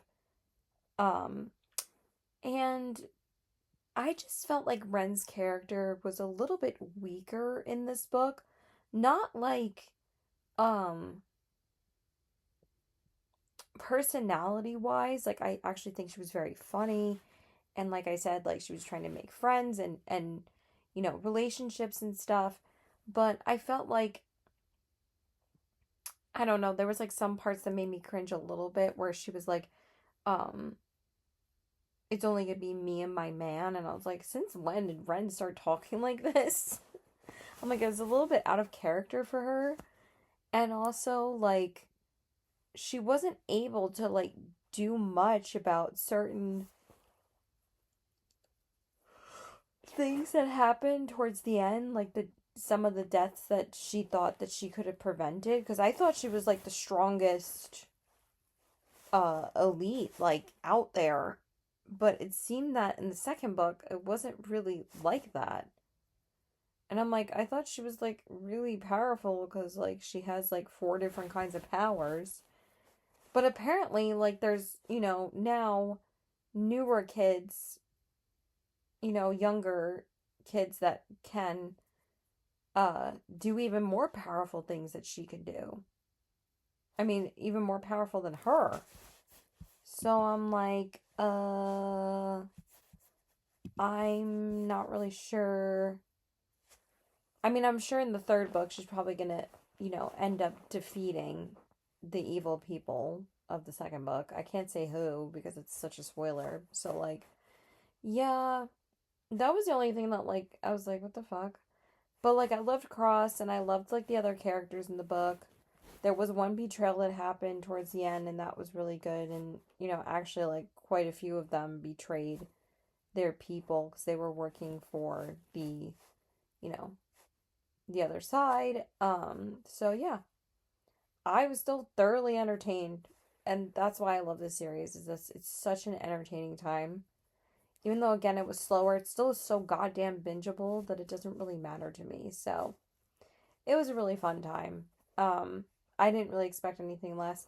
I had a feeling this one wasn't going to be 5 stars though, because like again with Silver Elite, I was not like, oh my god, I love it so much. But also like Felicia said to me earlier today, she's like, I love Silver Elite more than Fourth Wing. Sue me. And I was like, are you serious? I was like, I love Fourth Wing. I was like, I don't think I could rate anything, or I could say anything like Romantasy series wise, like Fourth Wing, Akatar, and Fear the Flames are like my top three. So I'm like, Silver Elite, I still love it, but and I love Quicksilver like way more. So, um, yeah, but it's still a great time. It's still one of my favorite series. So, yeah, that's about it. Um, so I actually read the last like 20 pages on my Kindle. Because I found the book somewhere that Felicia sent it to me. So yeah. Anyway, this was a fun time. Yeah. I love how Allie Hazelwood quotes it on the back. It says, Danny Francis wrote the adult dystopian romance I've been wanting to read for the longest time, and she gave me everything I craved and more. Interesting. And so did Elkie K. Steven. Can I speak? And I absolutely love her. She wrote Silver Cloak, and it says #1 selling author of Silver Cloak.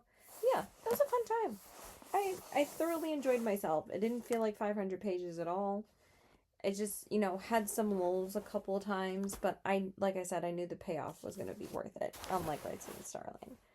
But like I said, I still think my favorite book in this video, and the book that surprised me the most that I loved it so much, was Fury Bound. So now the only book we have left is A Queen Crowned in Flames, so I will read that probably next weekend, or probably I've been getting to my arcs like 2 days before they come out, so yeah, because we have to read the 10 billion May releases, but at least we got another one down. So now this is my 4th one that I've read this month. There's still like 10 more to read, but yeah, at least we finished this. So yeah, I'm still processing what happened. So bye. Okay, so hey there, guys. So we are finally going to be starting the last book for this video. I feel like this video has been going on for forever because I've been keeping up this video for almost 2 months at this point, and I can't even remember how many books we've actually read in this video. I'm pretty sure we've read about 5. We read Release Me, Rights of the Starling, Fury Bound, Broken Dove. That's only 4 books. I don't know why I'm blanking on the other 2. I really can't remember what they were, but you know, we'll obviously put them in at the end. So we're finally going to be reading A Queen Crowned in Flames by Hazel McBride.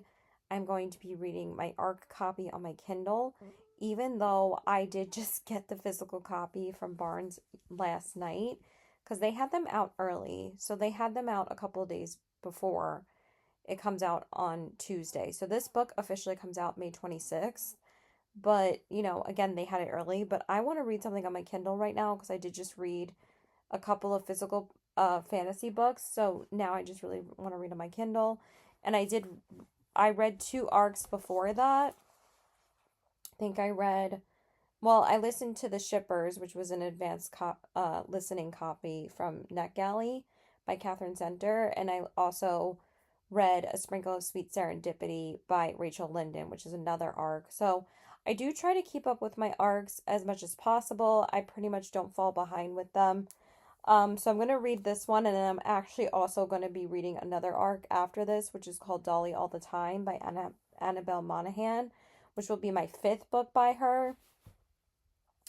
So besides that, I don't have any arcs to read in the rest of the month or in June. So if I read this and Dolly All the Time, then I will be caught up with my arcs that are coming out before July, because I don't have any arcs that I need to read for June. So that's actually great. So I'll feel like I'm in a good place. I am very excited for this book. I tried to read this like 3 months ago when I first got it, and I'm like, why am I reading it now when I have so much time to read this? But also, like, I felt like I was feeling a bit reading slumpy at the time, and I just couldn't get into it. But now I had just started it. I'm only like 3% into this book, and I am so invested, and I literally cannot wait to see what happens. And also, I've kind of been in a bit of a 5-star rut. I haven't had any 5-star reads since Fury Bound. So since this video, I have not had any 5-star reads. So yeah, I'm hoping that this is going to be a 5-star. But literally, I have loved every single book that I've read in May. I have not had anything under 4 stars, but I've only had 2 5-star reads this month, which was Our Perfect Storm by Carly Fortune and Fury Bound by Sable Sorensen. So I haven't had a 5-star read since like the 9th of May, and I know it's only been 2 weeks, but like, for some reason as a reader, you just want to fall in love with every single book that you read, but also sometimes you know that something's not going to be a 5-star. It's not the end of the world. But I don't think I've had this long of a 5-star rut in a while. And I can probably look it up and then see that I'm full of shit. But also,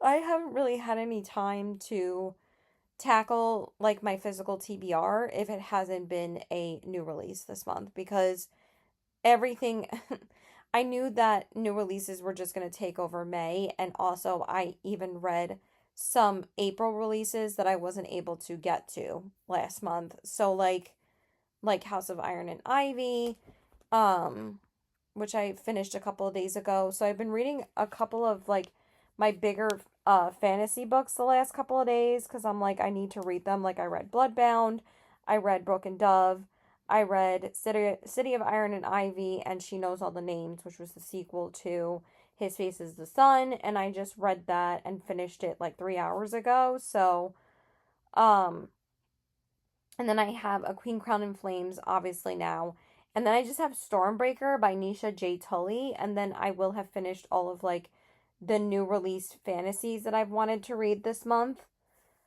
But, I needed to eventually read them because like I felt like they were kind of just hanging over my head. So, but I was in a big fantasy mood anyway. So, yeah. So anyway, I will come back to you guys, I think when I'm halfway through, because I will have a lot to talk about then. So bye. I don't know why I just said bye when I literally said nothing about the book. I can't really say much because it's kind of going to spoil already what happened in the first book, but basically this is a continuation of what's her name? Armea, I believe. It's just her story of being queen. That's why it's called A Queen Crowned in Flames. So basically, she has the power of controlling fire. And I remember from the first book that I absolutely loved the way that Hazel McBride described firepower. Yeah, her name is Amira. Basically she is like a criminal to the crown. So an enemy to the crown, I mean. And she was supposed to be crowned queen, but then something happened in the first book where someone betrayed her where that couldn't happen. And there was like a lot of history between the two families of the king and the queen. So that's all I can remember from the first book right now, but also like it doesn't give too much of a spoiler. I didn't feel like I had to reread the first book, but at the same time I kind of want to go back and like listen to the audiobook, but I feel like I remember enough in order for me to go into this one, and also I feel like it's going to be that type of thing where the more I read it, the more I'm going to remember about the first one. Like it wasn't like Silver Elite where like I had to read Silver Elite before Broken Dove because that was one of my favorite books that I read last year and I wanted to see if it was still one of my favorite books. I still love it because it's still five. Well, I mean, technically I did give that one a 5 stars, but that was a reread, so that doesn't really count. But it's still 5 stars because of its bingeability, and I wanted to go into Broken Dove, having my memory refreshed of everything that happened in the first book, because that was different. But like, I've still been doing a reread, uh, my reread once a month. So, um, of the audiobooks I've wanted to go back to and the books I've wanted to go back to. So, I am going to be posting a reread video really soon of all the rereads that I want to do in 2026. So far I've done 3, so that's really good. So yeah, that's it. Bye. Okay, so hey there guys. So I am now, let me just open it up. I'm like in the middle of a chapter. I only have like 3 minutes left. I'm now 53% of the way through A Queen Crowned in Flames by Hazel McBride, so I figured this was a good time to make a check-in. I don't know if it's the book or I'm just not loving anything I'm really reading right now. I'm really liking the books I'm reading and I'm constantly uh invested in the books that I'm reading and I haven't wanted to DNF anything. But also I haven't loved anything that I've read. And I feel like sometimes it's even worse feeling this way than when you well, it's actually even worse when you push yourself through a book that you really don't like. I feel like that's why I haven't been afraid to DNF like the past 2 months. It's like, why the fuck would I suffer through a book that I know I'm not even gonna like? But I haven't had that feeling this entire month. Like, I'm enjoying everything I'm reading. Like I said before, I haven't rated anything under 4 stars. I'm having a great reading month. Just, I think it's because I did this to myself where by the way, don't you love the back of my Kindle with all the fantasy stickers? It's so cute. I have so many other stickers that I need to put either on here or because I really want to redo this front and I want to take these Powerpuff Girls stickers off and put like more bookish stickers on, but I don't know. These are kind of getting worn, so I might just throw them out because they're not really holding up that well, but we'll see. But I have like other bookish stickers that I could put on it because I have so many other ones and also I have ones that I bought that I haven't even put on anything yet. So I have so many on my TBR card at this point. I want to take some of the Powerless stickers off of there and put the ones I bought on there. I don't love the Powerless series enough to keep all the stickers.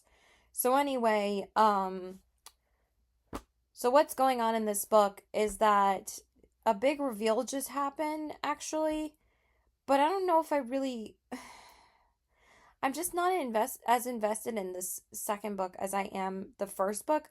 This one feels a little bit clunky, the way that, the pacing is. But at the same time, like the plot is moving along quite fast. So like she just found out somebody betrayed her, and then she also found out that somebody actually saved her rather than betraying her. So there was those two big reveals. And also she is pursuing Amira, whatever the hell her name is, because I can't ever say them properly, is pursuing or thinking about pursuing like a different love interest, but at the same time, I think she's still wanting to be with her enemy. And I can't really say anything else or it's going to spoil it. But I feel like it might be I'm just getting tired of love triangles right now, because I just read 3 romances back to back that were all love triangle romances, and I'm just like, but all of them like were kind of done in its own way, that it wasn't like too repetitive. And then but the last 2 fantasy books that I read were not love triangles. I just think I'm getting a little bit tired of the love triangle trope right now. So I think after this, I'm just gonna completely switch up my genre and go into a summer thriller, which is Saltwater by Katie Hayes. I think I just need like a fast paced thriller right now. I'm not feeling reading slumpy. It's just like I don't like not having like a 5-star read like for this long, and it's only been since like I think like the 6th of May when I read Fury Bound. Fury Bound was still my favorite book that I read in this video, clearly. So we're just gonna finish this up. I should finish this by tonight, hopefully. If not, maybe tomorrow morning. But if not tonight, then definitely tomorrow, because I still have like 47% of the book to finish. I tried to read on Aaliyah's Sprint, but I only read like maybe 6 or 7% because I was doing laundry, and I had to talk to my friend earlier, and then I had lunch, so like I wasn't reading as much as I would have liked to on her Sprint. So that's the only reading that I really did today of this book. And then I am also almost done with The Burning Side by Sarah Damoff. I'm like 77% I think of the way through the audiobook. And also there was like a fair, like a street fair going on today in Ronkonkoma, but since it's so rainy outside, I decided like I wasn't gonna go. And also like I went out last night. I'm just not gonna go out today because the again, the weather is so crappy. It's just been raining the entire weekend, and I have like book plans or book, events coming up with my book besties on Tuesday and Wednesday that I'm like really excited about. So I just figured I wasn't gonna go out today. Tomorrow is my errand day, and then Tuesday and Wednesday I'm doing a bedazzling event with my book bestie Felicia, and then I might see my best friend too because he lives in that town that we're going to. And then Wednesday I'm doing blind date with a book at Published in Huntington Village, which I'm really excited about too. So yeah, anyway, so I'm 79% of the way through The Burning Side. I thought I was like not as far in as I thought, but I only have an hour and 19 minutes on this. So I'm definitely going to finish that probably tonight, if not tomorrow morning, but I need at least like a normal audiobook to listen to when I'm reading arcs, because I don't always like listening to the AI voice for a read along, because some of the AI voices are just not great, and sometimes it distracts me from the actual writing because it's not the actual audiobook. So anyway, I should finish this soon. There's been good action in it, but I don't know. I feel like it's a little bit slow right now. But I might change my mind, but I'm just gonna read some more. So yeah, bye. And I will check in when I'm finished, and then we will rank all the books we read in this video. Okay, so hey there, guys. So I wanted to let you guys know that I did finish A Queen Crowned in Flames by Hazel McBride. I finished this afternoon. This took me like 2.5 days to finish, and I really did like it, but I didn't love it as much as the first book. So I'm just gonna give this a 4 stars. Like, it wasn't anything I was like obsessing over. I just love the physical book, and I just wanted to show you the physical book now. I actually did finish it physically. I read like 50 pages of it today, and then I read like maybe 20 or so pages of it when I was with my friend before. Hold on. Oh, that was a message from earlier. So yeah, I felt like the romance that was developing between her and another character was really cute, and I was really feeling the banter. But then, like, she got reunited with somebody else that she was originally with, that I got a little bored when she got reunited with them. And then, like, a battle does happen towards the end of the book, but I don't know, I wasn't really caring that much. But I still thoroughly enjoyed this. Like, I still really enjoy her writing. I just don't know what it was about this one that I didn't love. Well, actually, I do know that I didn't love as much as the first book, because the first book, like, the magic system was just so unique and so cool. I felt like this, I don't know, I felt like it was a little bit more random, and like, I feel like the scenes were not fleshed out enough. You know what I mean? Like, I still was invested in the story, but like, I just felt like not really picking this up anymore. I was just like, but I'm glad that I've completed this duology. I'm definitely going to read the other books that come out in this universe. I really still really enjoy this series. So it wasn't a bad book by any means, but that means we finally completed all of the Romantasy sequels that I read in this vlog. So I'm going to have to go back and see which one I actually read first. But I know which one is ranked the lowest and which one is ranked the highest. I just don't know which ones are in between. So let me just... I know it's Release Me, Right to the Starling. Let's see. Hold on. The Thorn Queen. Maybe I was right about the ones that we actually did read. So the first one we read was The Thorn Queen, right? Or Release Me. Maybe it was Release Me. Then The Thorn Queen, Right to the Starling. Right to the Starling. Fury Bound, Broken Dove, and A Queen Crowned in Flames. Okay. Great. So definitely so that was 6 books, I believe. So number 6, I think you guys know which one is going to be the lowest ranked one. It's the only one that I rated under 3 stars. Sorry if my, like, concealer looks dumb as hell, but I have been out all day avoiding my mom at all costs, but that's neither here nor there. That's just my personal life. But yeah, number 6 is definitely Right to the Starling by Daphne Perry. I only gave it a 2 stars. I actually was going to give it a 1 star, but like 1 stars are like, I absolutely freaking despised the book. But 2 stars, honestly, for me now is like, I should have DNF'd, is what a 2-star read would be for me now. So yeah, that's number 6. I don't need to talk about it anymore. I don't feel like wasting the time talking about it, to be honest, because I really did not like it. Then number 5, I would say The Thorn Queen by Sasha Payton Smith. This one was definitely not as good as the first book. I mean, a lot of these sequels were not as good as the first book.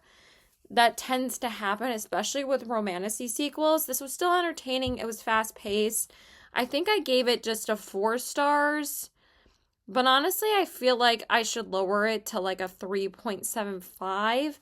I gave it a 4 stars just because of its bingeability and how fast-paced this series was. I wasn't bored at all with this book. I just felt like it was very disjointed. And felt like it was moving a little bit too fast. I wish that like some of the game scenes like that they would go through with the Fae would be a little bit more fleshed out. And then number 4, I believe, was Release Me by Tahara Mafi, right? I'm just trying to think about which other books I read, but I think I remember. Wait, no. Actually, number 4 would be A Queen Crowned in Flames by Hazel McBride. I just talked about it, so I don't have to talk about my thoughts anymore. I gave it a 4 stars. And then number 3 would be Release Me. Number 3 would be Release Me. How many times can I rhyme? I also gave it a 4 stars, I believe, but I just love this series because, like, just the nostalgia of everything, even though this series is not as strong as the Shatter Me series, I just eat up the scenes with Warner and with the banter in these books are hysterical, so that's why I'm ranking it at number 3, just because, and they're so fast paced. You can literally finish them in a day. God damn it. That just got all over me.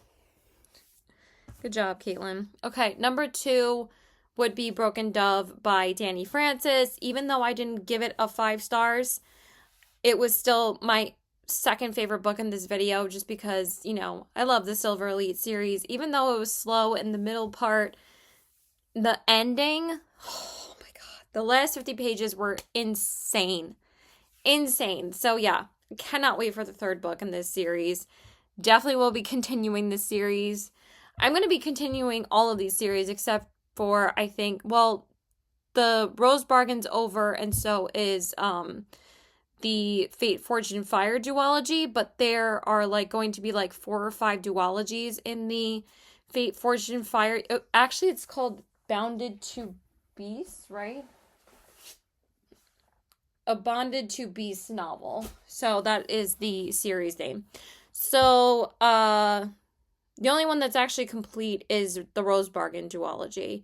Everything else, there's a 3rd book coming, or there's continuations of the series. Like, Hazel McBride's series is kind of similar to, like, the Bridge Kingdom, or, like, Serpents in the Wings of Night, where there's, like, 2 duologies in one, like, couple story. So, I am very excited for the next book in that world. And then, but yeah, I cannot wait for Silver Elite 3. I believe it's going to be a trilogy, just like Shield of Sparrows, but I don't think I could care less about where Shield of Sparrows is actually going, so. And then, like I said, number 1, I think you all know what it is. It's Fury Bound by Sable Sorensen. This was probably my favorite Romantasy sequel that I read this entire year. It blew me away about how much better this sequel was to the first book, but also I liked Direbound a hell of a lot more than Shield of Sparrows, because Shield of Sparrows dragged in some parts, but it was definitely better than the second book. But this one literally was so elevated, just like Conform and Beneath. Sable Sorensen is just getting better and better, and I feel like the 3rd book is gonna fucking eat and is gonna blow me away. I think Direbound is supposed to be a trilogy as well. And the next one is called Ruinbound. So you best believe I'm going to be reading that in March of next year. I cannot wait. I think they're all coming out in March next year. Because I know the Shield of Sparrows trilogy, the 3rd book in Shield of Sparrows comes out in March as well next year. But I'm not going to be reading it. And then, let's see where. I don't think Silver Elite 3 has a release date yet, but Ruinbound and the 3rd Shield of Sparrows does. No, Silver Elite's not even listed on Goodreads yet. So yeah, I hope you guys enjoyed this video. Please like and subscribe. Follow me on Instagram at CW819 and check out my Goodreads and my my Goodreads and my TikTok listed in the description box below. I have still not posted or edited. I have not edited and posted my reading wrap up for TikTok yet for April. So I'm hopefully going to be editing that maybe tonight or tomorrow, but it's literally the 25th of May. And I'm getting ready to film my mood reading TBR for June. I literally cannot wait for my TBR for June. I'm so excited because I finally don't need to worry about new releases as much. There was just so many new releases this month that wasn't even funny, but we read the ones that we were really excited for. That's all that matters. So yeah, hope you guys have a great night, day, whatever it is that where you are in the world. And have you guys read any of these books? Do you care? Have you read the first book in these and wanting to read the next book? Let me know. And I hope you guys have a great night and keep reading. Bye.